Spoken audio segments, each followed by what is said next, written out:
Disclaimer, this presentation was produced and funded in whole with federal funds from the U.S. Department of Education under contract number 91990020A 0014 9190022F 0346. That's a mouthful. With the American Institute for Research. Caroline Lampila serves as the contracting officer's representative. The content of this presentation does not necessarily reflect the views or policies of the U.S. Department of Education, nor does the mention of trade names, commercial products, or organizations simply imply endorsement by the U.S. government. All right, again, welcome to today's links event, the DRAW project, landscape scan, digital skills library, and update on resources to come. I'll hand it over to our moderator, Marcella Movitt.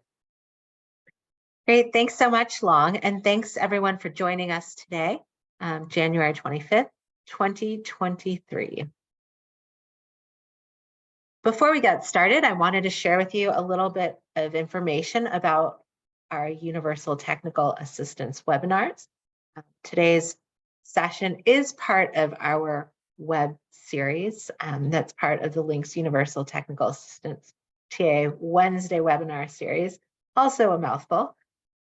This monthly series covers topics that matter most to the field.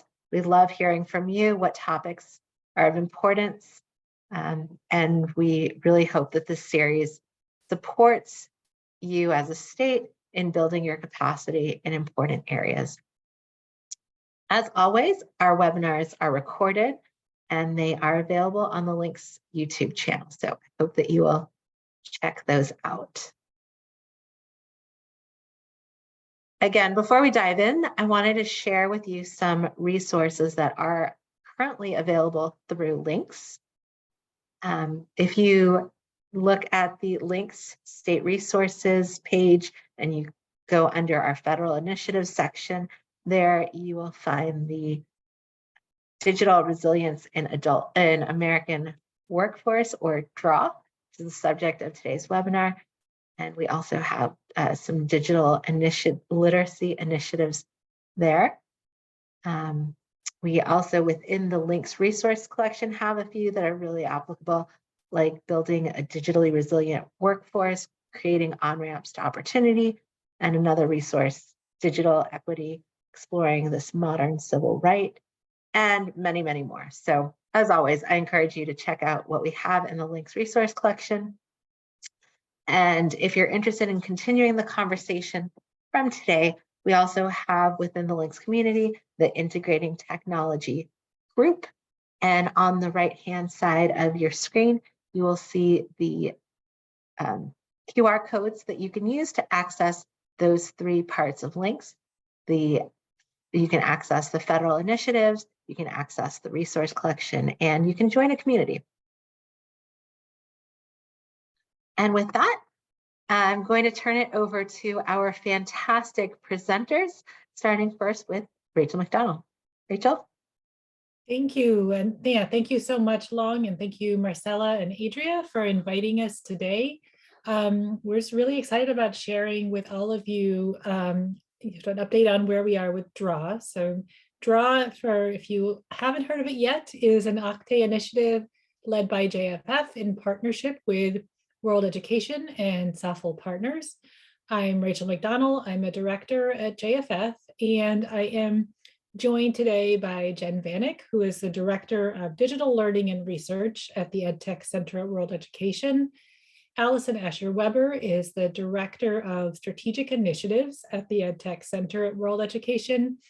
And Jeff Gumas is the Senior Technical Advisor from the EdTech Center at World Education.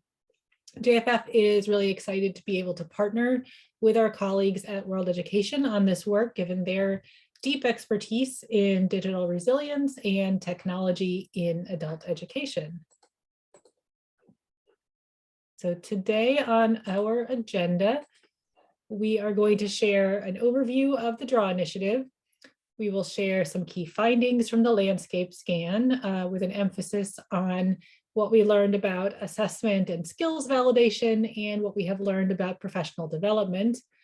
We will tell you about some of the upcoming professional development products, including the Digital Skills Library, and we have some time for questions and answers as well.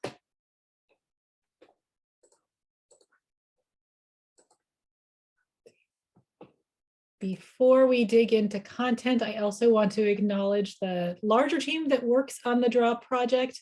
This really is a team effort. So from JFF, we have myself, Shakari Fraser, and Lisa Sorcone. And then at the EdTech Center, we have Jamie Harris, who is the Deputy Project Director.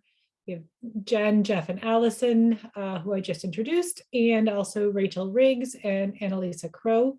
And then we also work closely with SAFL partners, where we have Nicole Kloos, Katie Mele, and Michelle Carson on our team. We also have a great team of subject matter experts supporting the work and a technical working group. I think I see a couple of our subject matter experts in the room here today. So thank you again for joining us and for all of your contributions to this project. All right, so I am going to provide a brief overview of the DRAW project.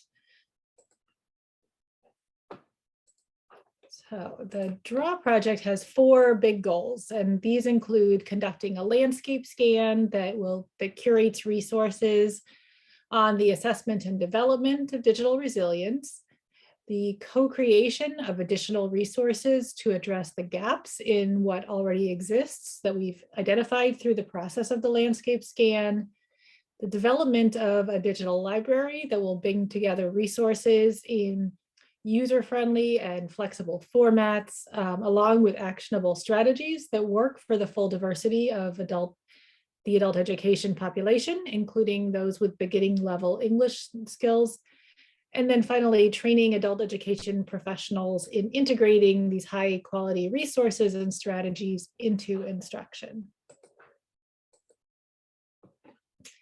To share a little bit about where we have been and where we are going. We launched the project in July of 2021.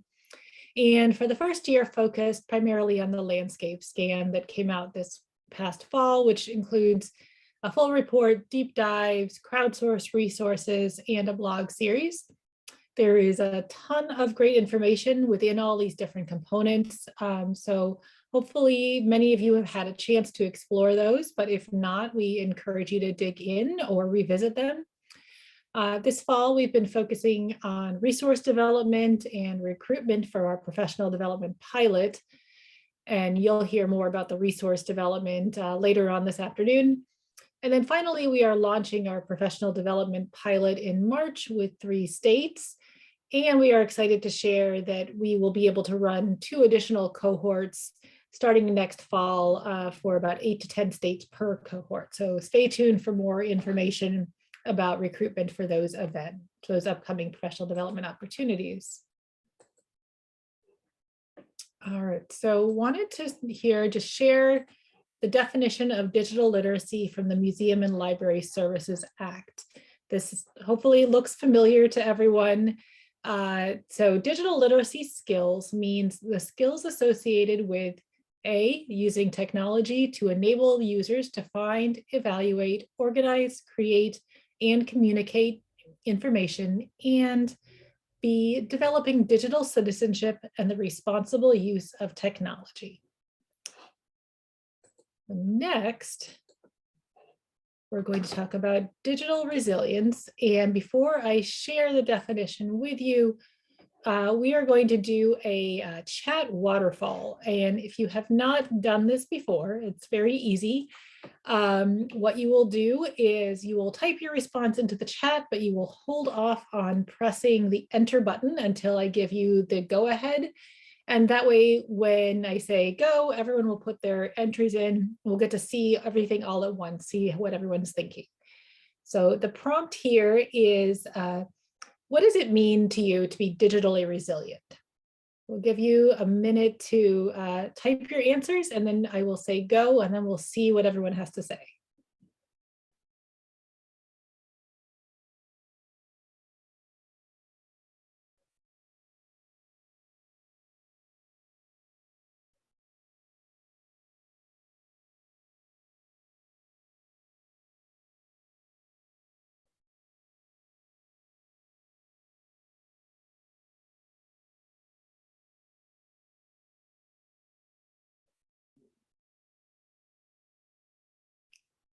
take about 10 more seconds to wrap up your thinking.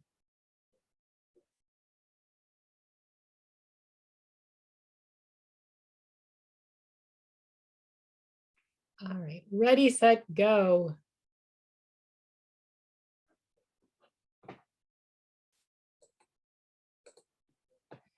All right, so you may have to scroll up a bit to see all of the great responses here. I'm just going to scan them quickly. I'm definitely seeing the word adapt and navigate, change. Yeah, a lot of ability to adapt, understand and re-understand, confidence, a lot of adjustment and adaptation. So yeah, I think a lot of you have probably seen the definition before, and I definitely have a good sense of things, but we also see some not sure, and that is great. I think, this is a sort of a different way of thinking about how we interact with technology, and it's something that we are, the reason that we have this project is to help build that understanding across the adult education workforce of the idea of what it really means to be digitally resilient. I will share the definition now. And this is the definition developed by Digital Us in 2020. Digital resilience is having the awareness, skills, agility, and confidence to be empowered users of new technologies and adapt to changing digital skill demands. So lots of you, I think, picked up on these themes as well. I definitely saw a lot about adapt and agility and confidence. So wanted to just see where all of you are thinking. So thank you for doing that. And I believe that now I'm going to turn it over to Allison, who is going to share a lot more about what we learned about digital resilience through our landscape scan. Yes, good afternoon from Berkeley, California. It's an honor to be here today. So as we started the DRAW project, At.The and our project team wanted to start with a landscape scan to make sure we are building on what exists, all the great work you're doing have already done in your states, and augmenting professional development and resources where they were most needed. So the goal of the scan, I'm going to come back to that, but more broadly, when you look at the picture on the screen, which is of adults or learners engaging in digital skill applications in various aspects of their life, healthcare, work, helping their children in school, you name it, we would all understand that it's hard to do many things in our lives now without digital skills. And so what does the increased digitalization of daily life mean for digital literacy instruction? When I taught digital skills back in the late 90s in San Francisco, I felt pretty confident that when I taught my learners Microsoft Word, that they would, have the skills they needed, or, Outlook plus Microsoft Word for their job for the next few years. And whether that was accurate or not at the time, we could all agree that is very different nowadays, that we need to teach actual digital resilience, as was discussed earlier. And if technology is changing so quickly in what we need to do at work and engage with technology in our lives, how does that affect who, what, where, when, how, and why we teach? And how can we move our learners from teaching, developing particular digital literacy skills to having confidence in digital resilience? And so what are the instructional and professional development resources that are most relevant and needed to support our practitioners to do that? So within that, the more specific goals of the scan are asking the questions of what do we need to develop to provide the field with flexible evidence-based piloted strategies and TA materials to guide effective implementation of digital literacy in our practice in adult education literacy programs. From what we learn, it will be the best way to share resources in a simple navigation tool. And this is the product development work Jen will speak about later, that teachers can use to guide their professional learning on developing digital literacy and digital resilience of adult learners, and how all of you as state leaders can use these resources to guide development of your professional development initiatives. And similarly, the landscape scan will help identify the professional development needs of adult education funded providers and content and key concepts for the organization of resources within the tool that we're developing. So it's not just for on the ground teachers, but also professional development for all of you as leaders. So very excited to share some of our top learnings. We took a multi-pronged approach in the landscape scan, hearing directly from practitioners and learners and multiple sources. Strategies range from a literature review and a market landscape scan analysis to learner questionnaires and focus groups, even conversations with many of you as state directors through some of your meetings. And we organized our research in the landscape scan report that is now available. And there's, Rachel or others on our team will be chatting the link. And it's shared in a formal report, and there are also aligned deep dive publications in each area that will go into deeper. It has a lot more information. Additionally, we have, as Rachel mentioned, lighter touch blogs that you can also find on the project page for draft. And for each area, we report on the need, existing and promising efforts, gaps and barriers, including some acknowledgement of the policy implications or opportunities for change and opportunities for impact. So as you see here, we first looked at definitions and frameworks for defining what digital skills our learners need. And that's where we landed on the goal for this project being actual digital resilience. We also report on common themes when comparing across frameworks, and we provide a list of frameworks and kind of what different projects are using for their framework, why, and including employers. So we hope you'll take a look at that. When looking at advancing digital inclusion and equity, which I know has been such a key part of all of your work, we not only addressed issues such as internet and device access, including the need for larger screen devices, not just phones, as well as how adult education leaders can lean in to being leaders in digital equity advocacy. But we also looked at, we really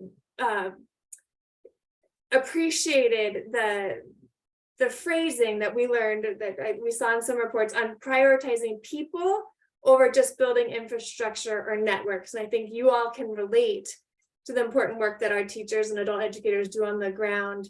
And so how can we create digital equity ecosystems and partnerships in our areas that really allow our cities, our communities to optimize what we have as adult educators, what we can provide to adult learners.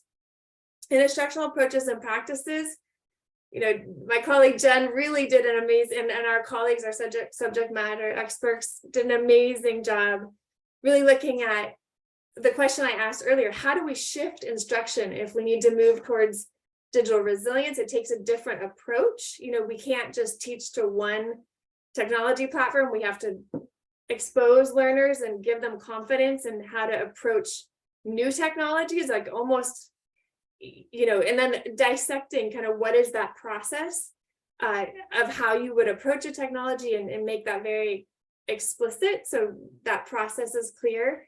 We also talked a lot about in that scan the need to integrate digital skills into all of our work, not have it taught separately.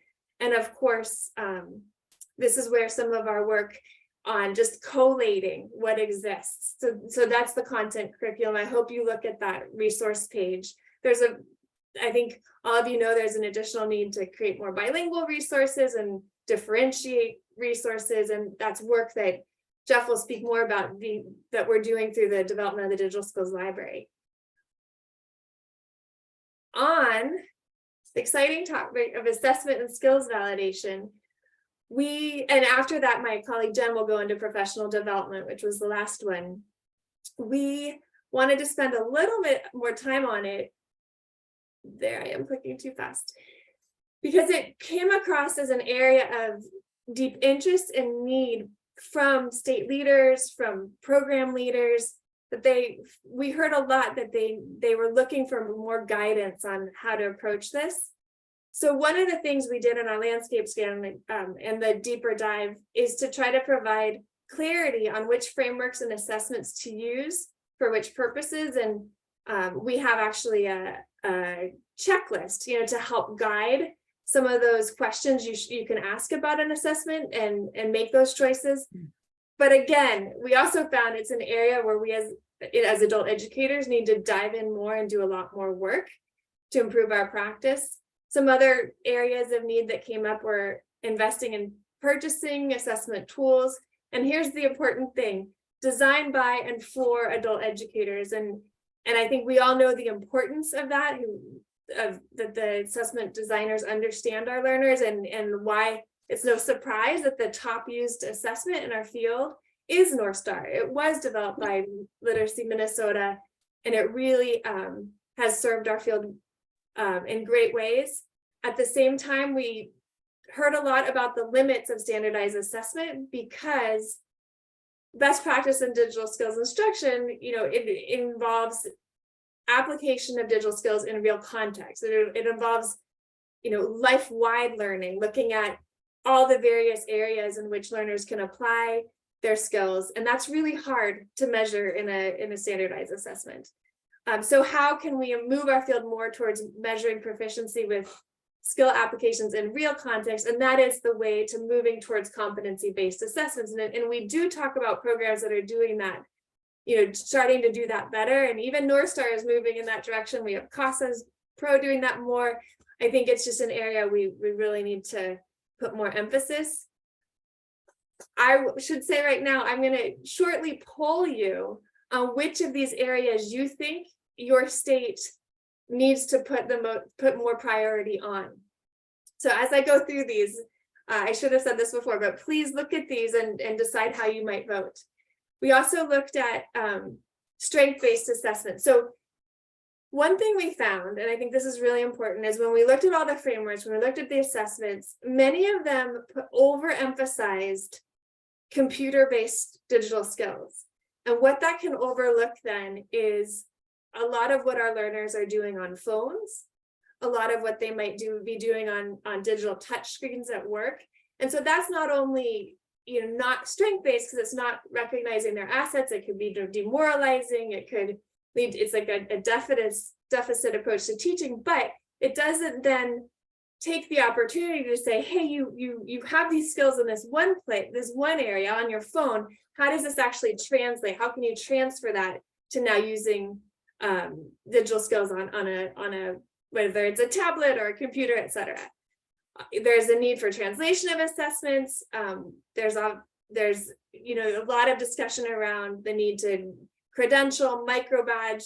In our landscape scan, we talk about what's already out there, but we really need to lean in more on that to open up opportunity for our adult learners so that they can signal the skills they have and be screened into opportunities, whether that's work opportunities, whether that's being automatically screened into, you have the digital skills to start going to community college, you name it. And so that's the aligned strategic approach that's needed to having learners assess and then being able to signal their skills. And signaling is not just badging. It can be portfolios. It can be helping our learners create a LinkedIn page and on the LinkedIn page, put up something they've created, a digital document, whether it's they've created a basic website, whether they've created a slide deck, have them put that up as a portfolio object they've created. So there's many ways to signal and potentially screen learners into opportunity. I'll stop there and ask for the poll. We're going to ask you right now to click where you'll see a poll saying slide 20. Which of these various bullets do you think should be prioritized in your state?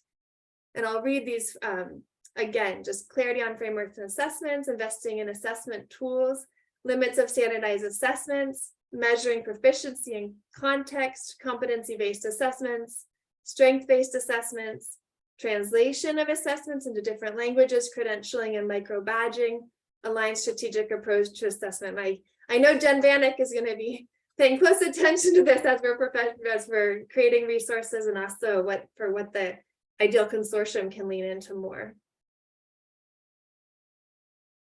So hopefully you're all answering.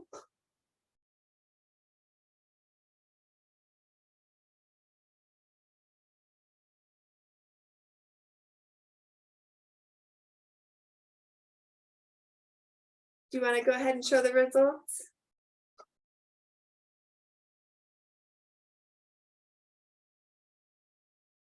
Can everyone see the results? I do.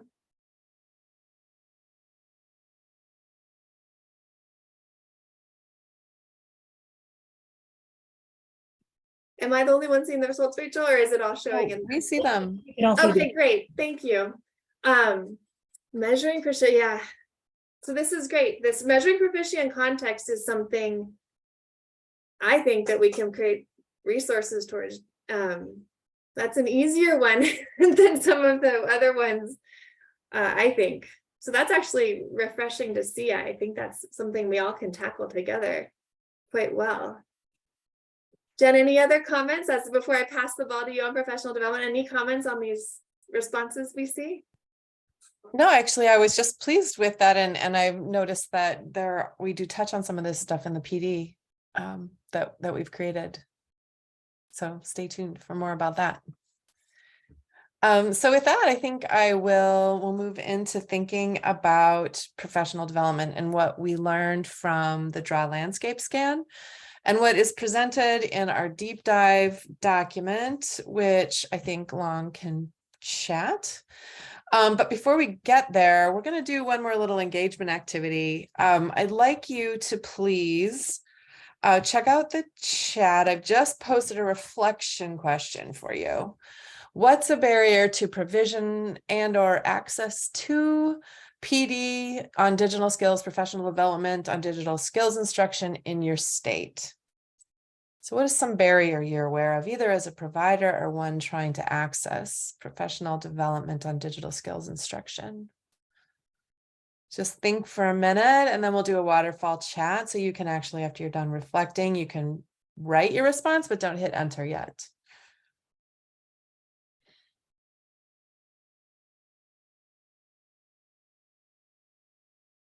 Thanks, Long. And Long just chatted the link to the deep dive. So go ahead and hit enter. Let's see what you're all noticing. Access, skills of the instructors, how to integrate, that's a topic. The internet access, yeah, expertise and capacity to deliver PD.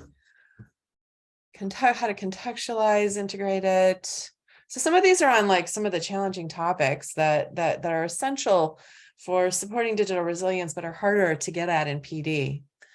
Well, I'd like to share with you some of the information that you'll find in the Draw deep dive on professional development, stuff that came out of the landscape scan.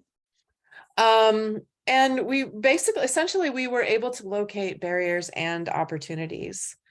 We know that PD in this area is vital. Professional development is essential in this area because teachers can't teach what they don't know how to teach, or if they're feeling uncomfortable with their own technical skills and ability to integrate those technical skills into instruction, it's just students are not going to advance in this area. So we know that fostering digital resilience requires to take a different look at how they're thinking about digital skills instruction. So we're trying to push beyond siloed instruction of digital skills and just stopping there, rather to say, okay, you know, we do need to do some teaching of these skills, but then how are you going to immediately apply them and ask students and provide support and scaffolding while your students are making use of those skills in a relevant context to build their confidence, their self-efficacy, and eventually digital resilience. So we also know that there are many resources out there published by, from our organization, the EdTech Center. OTAN has a bunch of stuff up there, the Center on Inclusive Technology and Education Systems, and others. I mean, I see plenty of professional development colleagues on this call who have all done amazing work in this area, and much of that work is reflected in the landscape scan. So I want to direct your attention to the left side of the screen here where there are some barriers discussed. What we noticed in the landscape scan is that PD was often optional rather than required. And because this is a very challenging shift, it's maybe not, there isn't equitable access to it across the states. PD often seems to be a lot of the PD that's offered places too much emphasis on how to just use a specific tool rather than not how to then, like analyzing what skills are needed to make use of that tool and then how to use it across multiple contexts. There was just a lot of variability of quality and type of PD. So different teachers had access to different opportunities. Teachers that didn't necessarily have time or resources, or programs didn't have resources. And people really do prefer to trust their local providers and the providers in their state. There might be a lack of trust in external PD providers. And people noted that it was difficult to find and then make use of research. So these are certainly important to note, and we also want to note that having these challenges means that there is room to grow with the delivery of the PD that we can offer. And we got some clues about how to do that in the research that we did. For example, we need to focus on long-term PD solutions that are not just like one shot and leave it at that. We meaning states, if you're a program leader, if you're a state leader, national level leader, we need to invest in free, high quality resources that programs can share or many teachers can access so that not everyone is recreating the wheel. We need to provide PD specifically for state level leaders and program leaders and PD leads in specific programs, so that teachers have a multitude of voices or people they can turn to if they need supports. And then we need to create opportunities for peers to learn from each other through collaboration or consortia that share resources. So do check out the PD document that I chatted. And actually, I think I can do a time check here, but we did break this apart, and we have an opportunity now for you to ask some questions about the whole landscape scan, if anything comes to mind. Do we still have time for a question or two? Marcella? Yes, we did. Okay. So just to give you a little bit of a reminder, I'm going to go back to Allison's great slide that characterizes a lot of the different areas where we dove into. Any questions about anything that we've said within each of these areas?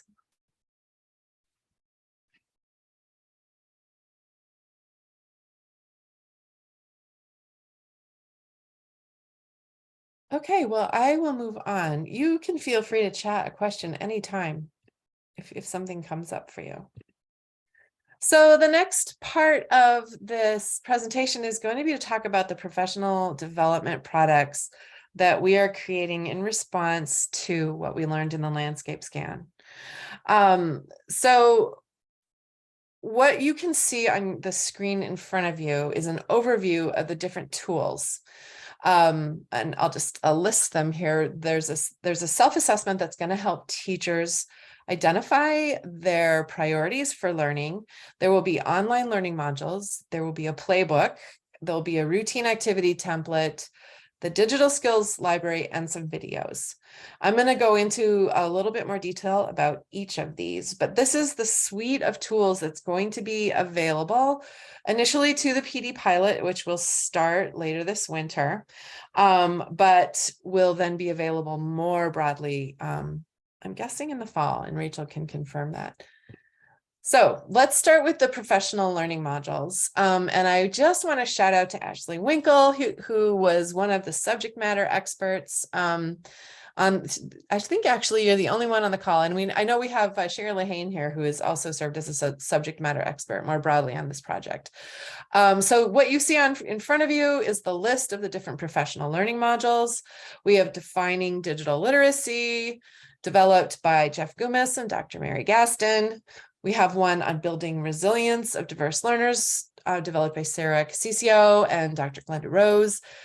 We have something on assessing digital literacy, developed by Susan Wettenkamp-Brandt and Lori Howard.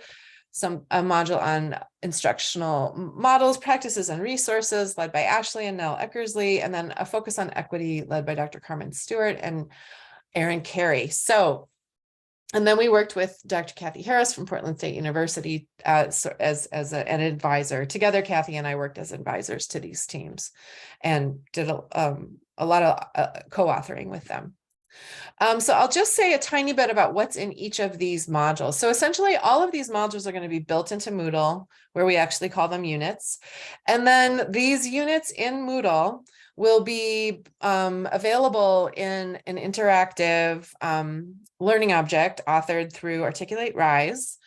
And then we will have, of course, like supporting resources available directly through the Moodle for each of these things.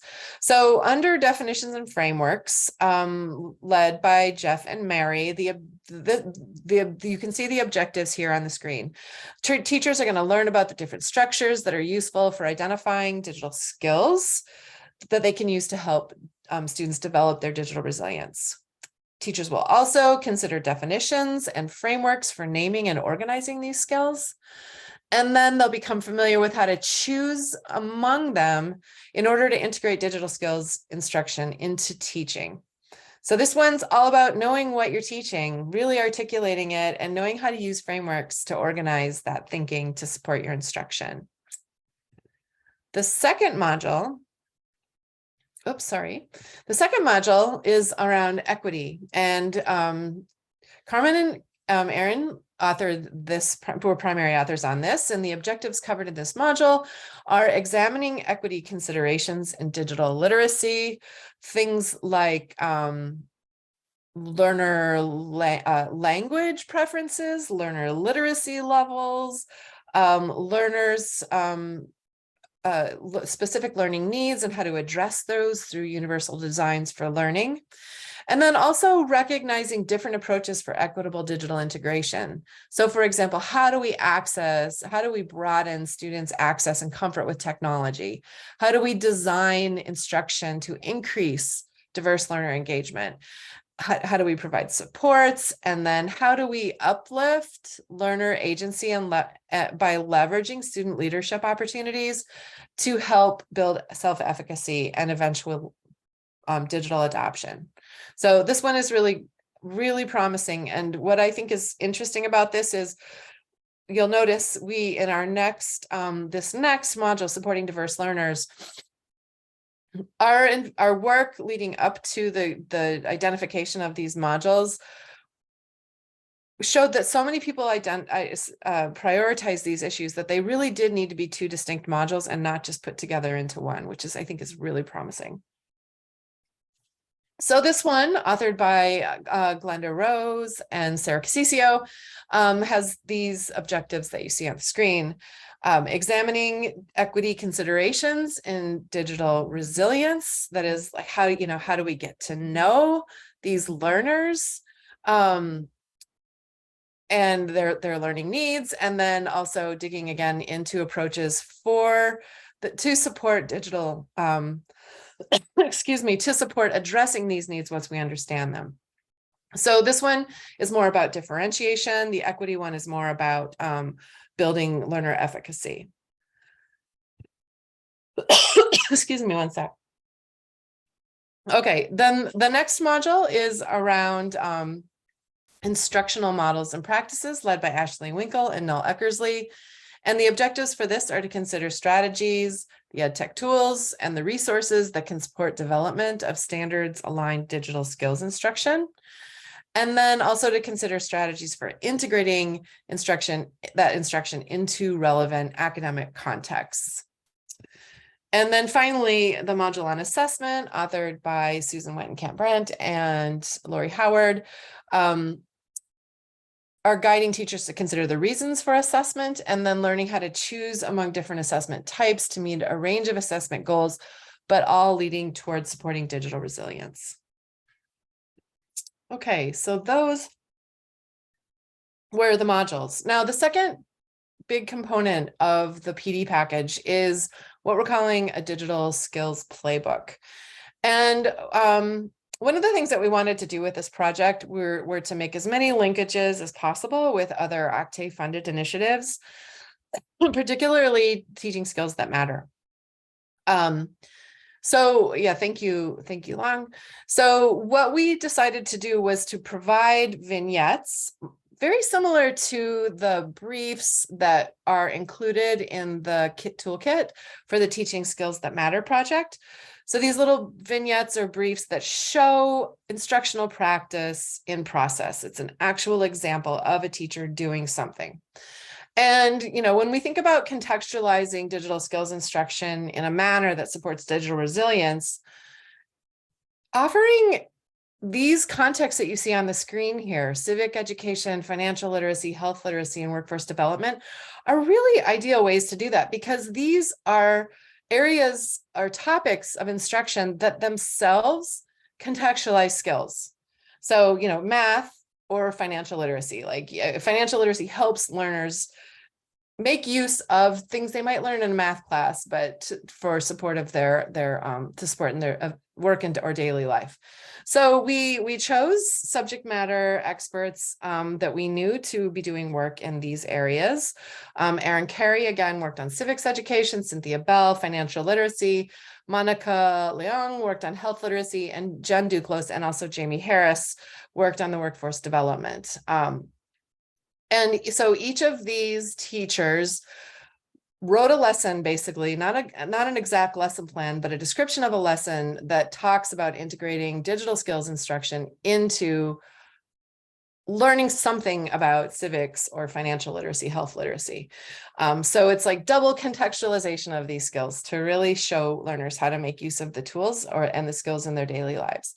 The toolbook chapters were also co-authored, reviewed by Kathy Harris and me. And then also we have our super SMEs, including Sherry Lahane, who's on the call, who have really helped provide guidance in how to bring all of these different chapters together into a nice comprehensive package. So the final thing I'm going to talk about is the EdTech routine. So the creation of this actually was led by Jeanette Chandler, Sherry Lahane, and Evelyn Casano. And this builds on work that Jeff Gumas had done previously with the organization Women Employed in Chicago, where he did some playing around with how you can use routines to get learners feeling really comfortable using a particular technology tool, and then build their digital skills through recontextualization of the use of that technology in different contexts. So the end of each of these playbook chapters concludes with an instructional routine that makes use of a key technology. And then we have also provided guidance and a template for anybody accessing the PD tools to create their own routine. We really believe that this is the way you bust through teaching siloed skills. And so we hope that this is the beginning of popularizing use of activity routines for supportive digital skills instruction. And with that, I will hand it over to Jeff Gumas to talk about the final component of the PD, the Digital Skills Library. All right, thank you, Jen. And so my name is Jeff Gumas with World Education again. And so the Digital Skills Library, as Jen had mentioned at the start, is one of the resources and materials that are being made available. Unique to this, however, is that it's available now. It's actually live and available to you to use. I just put the link in the chat so you can explore it. Maybe you already have. But in addition to having these routines and having an understanding of how to integrate digital skills into your every subject area instruction, as many of the PD resources that Jen just highlighted do, there still comes the need for actually direct skill instruction resources to help learners develop those foundational skills. And we recognize as part of this project that there are a number of resources already out there, some that are very popular within the adult education field and beyond, things like gcflearnfree.org from Goodwill Community Foundation or digitallearn.org from the Public Library Association. And so the development of this library was actually based on taking these existing resources that are out there and organizing them in a way that made it easier for folks to find specific direct skill instruction activities and resources that they can use with their learners as it relates to the skills that they want to be developing in their learners. And so in order to do that, sorry about that, we actually have been engaging practitioners in this process. And so we at the EdTech Center run a professional development service learning model called the EdTech Maker Space. And actually prior to the DRAW project itself, we ran an EdTech Maker Space in spring of 2021, in which we had a number of educators working to take some of those resources, and we'll look at all of the resources that are in the library in a second, and to align them basically to curate them to a specific set of standards that we are using as part of this project as a way of framing the skills that students need within digital literacy. That actually served in itself as a landscape scan outside of this project, and it gave us a view in of these are the popular tools that are being used and resources being used by adult education instructors. And these are some of the gaps that we're noticing in terms of what resource activities are available that address some of the skills. And so we ran a maker space that followed in the winter spring of 2022 that, based on, again, the landscape scan that Allison mentioned earlier, as part of that scan, educators and experts identified core skills within the framework that we're using, which I'll point out in the next slide. And we use that as the basis to focus this second project on looking specifically at the key skills that were identified as part of the landscape scan, and to look specifically at the gaps within those skills. So of the resources that had been curated in this first project, where were the gaps as it related to these 13 core skills that were identified within our landscape scan? And so the framework that we've used to organize all of these activities in the library is called the Seattle Digital Equity Initiative Digital Skills Framework. And this comes from work that was done by the Tasha group at the University of Washington and the Seattle Digital Equity Initiative, where they actually developed this aggregate framework by way of looking at all of the frameworks and assess, not all of them, but a number of frameworks, assessments, and curricula that are out there that focus on digital skills, and aggregating those to identify what are the skills that are most present across all of these things that are being used to teach and assess digital skills. And so those 10 competency areas are communication, creation, device ownership, gateway skills, information skills, lifelong learning, mobile, online life, privacy and security, and workplace. And as noted a second ago, within these, communication, creation, gateway skills, information skills, and privacy and security, as well as lifelong learning, were all domains within which we had identified in the landscape scan key skills that we wanted to focus on for that project. And so, as noted, and this appears to be animating weird, so I'll just click through. In that first project that we ran, as I mentioned, we looked at high use resources within adult education, and our focus is entirely within the library on free and or open resources. So all of the materials in the library are freely accessible. There are a couple for which students and or teachers need to create accounts, but that is free. So in our first round, we looked at, as mentioned, the GCF Learn Free and digitallearn.org. We also aligned activities from Google Applied Digital Skills, which provides nice, as Allison mentioned again, there's this need for more project-based and proficiency-based measurements, and Applied Digital Skills provides some great project-based activities that you can use to develop learners' skills. Wisconsin Online has an open MOOC, and all of these modules actually can be added into your own learning management system. And Learn My Way comes from the United Kingdom. The second round, which we ran last winter, included North Star, again, aligning those modules to the specific competency areas. Common Sense Education, which has great teacher-led lessons. Social Media Test Drive, which has simulations, specifically in areas of information and media literacy, privacy, security, and safety. The News Literacy Project, which also focuses heavily on information literacy, which is a key area that we're seeing across the board. And it's not just general information literacy, it's health information literacy, it's financial information literacy. Most of that information in those areas being being engaged with in online environments. Crash Course, which is a video-based curriculum, and Tech Goes Home, which has lots of different resources available that are used in a number of communities within the US. And so the result of all of this aggregation is the Digital Skills Library. And as you can see here, this is an active window here. It's an animation that's showing that to use the library, you can go scroll down on the main page and you can enter in a search term, and then you can filter by things such as format, if you want videos, if you want games, if you want simulations or projects, the source, so all of those resources, you can filter by that. And so within the library itself, there are 1,800 plus activities that are aligned to that Seattle framework, those 10 domain areas. And these include simulations, games, lesson plans, and even, again, as Allison had mentioned in the landscape scan, there was an identified need for more multilingual resources. And so there's a number of resources that are multilingual, specifically in Spanish, but even in languages such as Arabic, from GCF Learn Free in particular, and from digitallearn.org.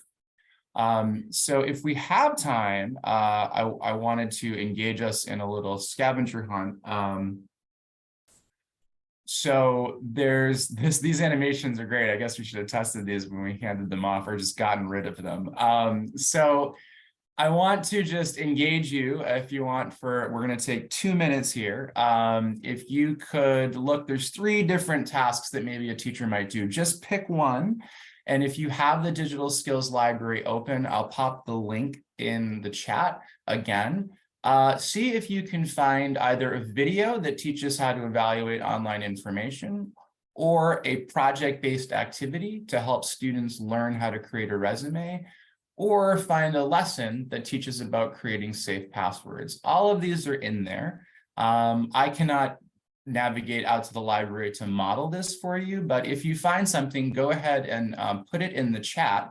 And I want to see if folks have the ability to use the tools that are in the library to find resources around these topics that you might be interested in teaching. And as you do that, I'm going to scroll up for questions. So I see a couple.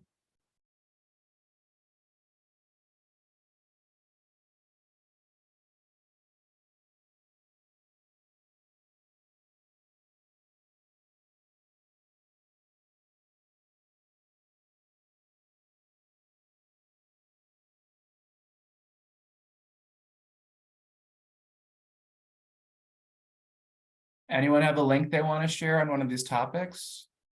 Great. So thanks, Laura. There is a Google Applied Digital Skills project on creating and safeguarding passwords. So that's a great one. One of the things we always hear is, how do I keep track of passwords? And so there is an actual project where teachers, it's video-based actually, where the students can learn how to create safe passwords and then safeguard those using different browsers and different ways of storing. Lots of focus on passwords. So a GCF Learn Free article on creating passwords. Thanks, Christina. Take one more.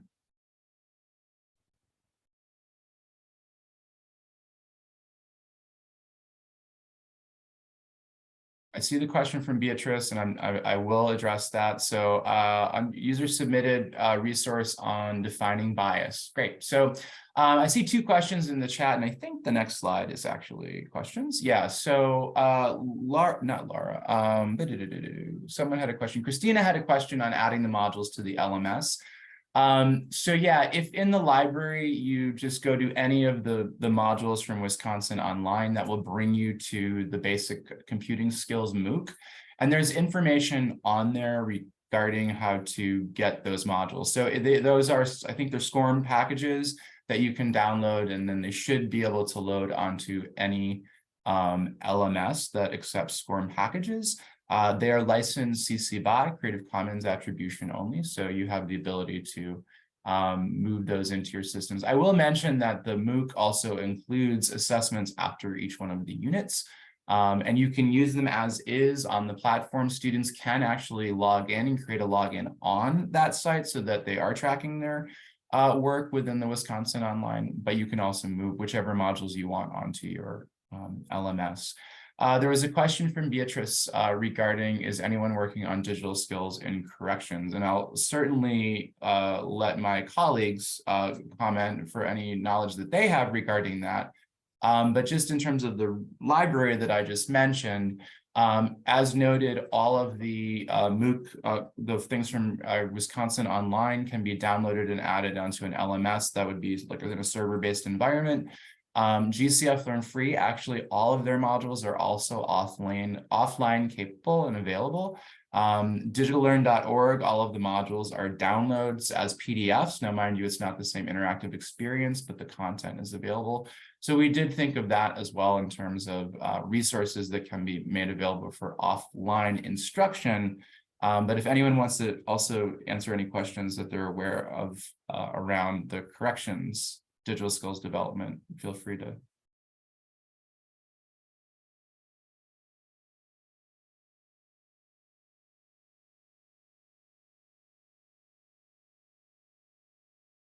All right. Are there any other questions that folks want to ask? And this is related to any of the learning resources.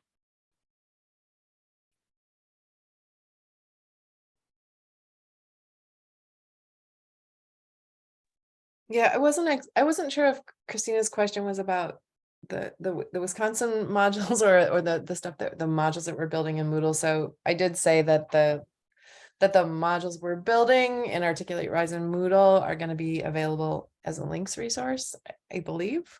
And I don't know beyond that if they're migratable to other LMS.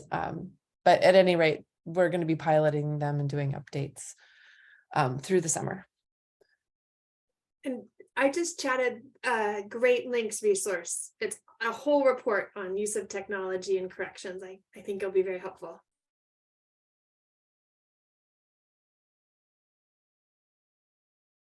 Thank you, Allison. Any other questions about the PD resources? Okay, Jeff, go ahead and you can make the announcement. Oh, you're muted. Yeah, I'm going to put my email in the chat. If you have not already heard of this event and are interested in joining, I will say we have exceeded our expectations in terms of interest and participation. But being added to the digital skills library, we have our next EdTech Maker Space, which actually kicks off this Friday. These are synchronous sessions on the 27th, the 3rd of January, and then February 3rd and 17th that are 2 hours each from 1 to 3 p.m.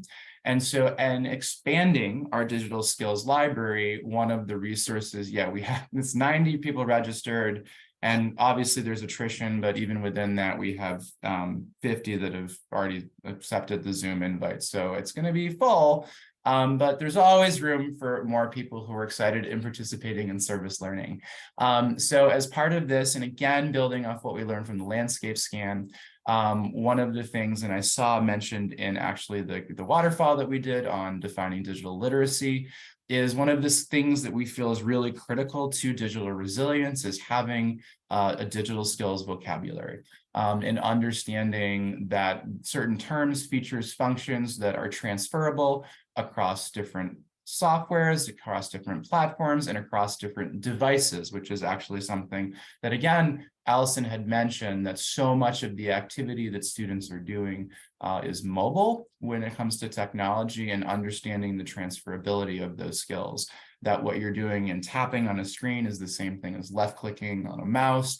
And so this EdTech Makerspace is actually focused on activity creation. So we are actually going to be building an open digital skills glossary of over 300 terms. And we've already compiled an open list of words and definitions. And so what you'll be doing in teams is working together in topic area teams to build out your glossary by adding sentences, by finding audio that provides pronunciation support for learners, by finding open images and adding those so that we not only have the vocabulary list, but supporting slides that go with that list for this full glossary.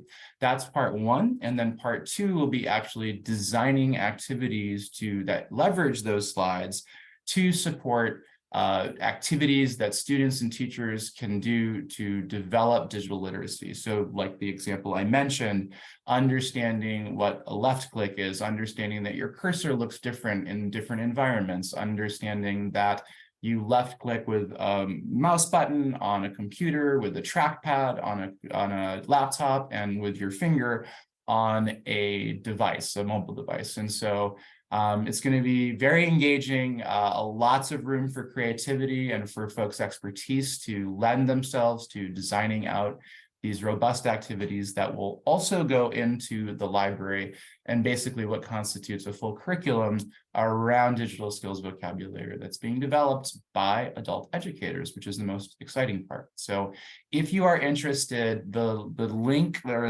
I don't know if anyone shared the link, but we've actually closed the registration. Sorry, Long, I should have mentioned this at the start.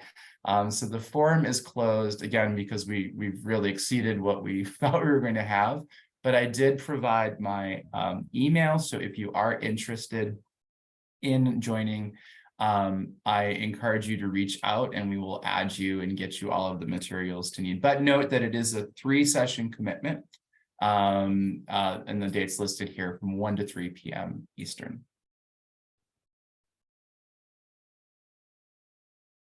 Well, great. Thank you so much to the whole team for sharing with us. I've learned so much about the project and I can't wait to see our new resources that are coming up.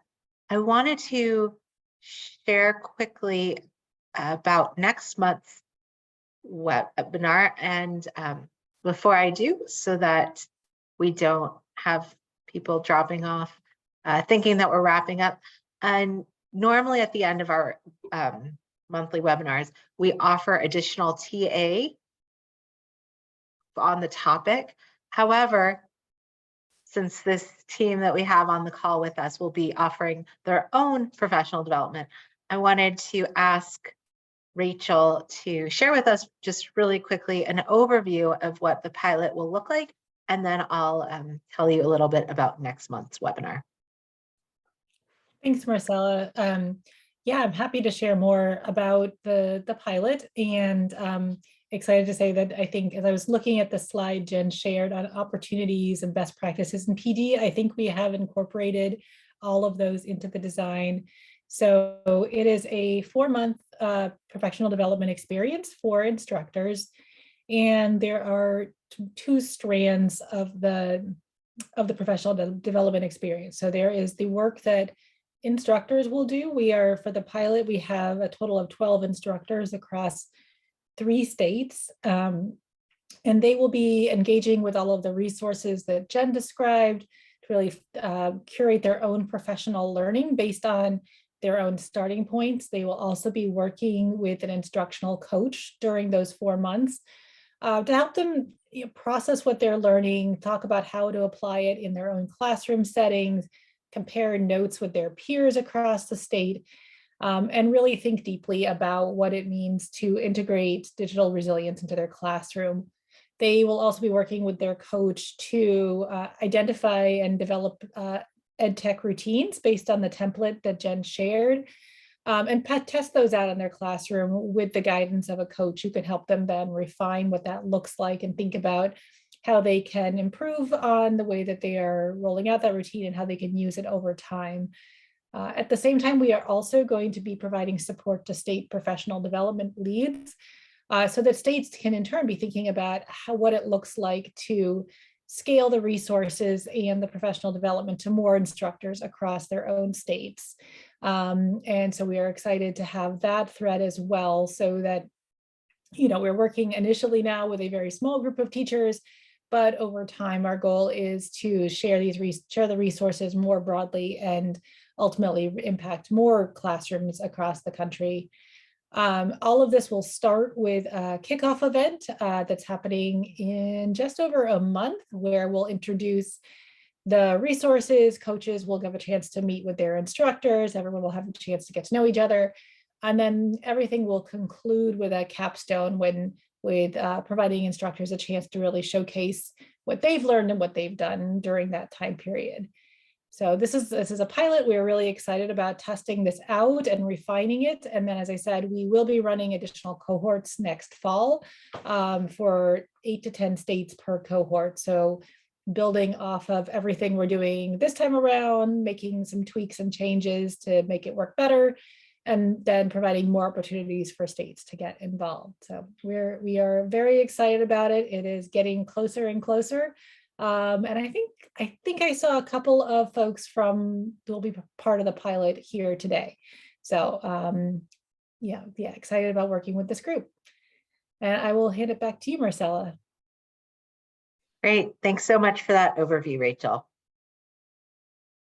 Okay, so looking at next month's webinar, it will be on the topic of strategies for teacher retention, a state's perspective. It'll be on February 22nd, 2023, as always, the last Wednesday of the month. It'll be from 3 to 4:30 p.m. Eastern. For those of you on the West Coast, that'll be noon to 1:30 p.m. Long shared in the chat the link that you can use to register for that now. And as always, we want to make sure that we are meeting your needs. So if you could please share with us what questions you have about strategies for teacher retention. We'll make sure that we get those to our presenters and have them address those. I'm going to pause for a moment, give you a moment to think about what questions you might have.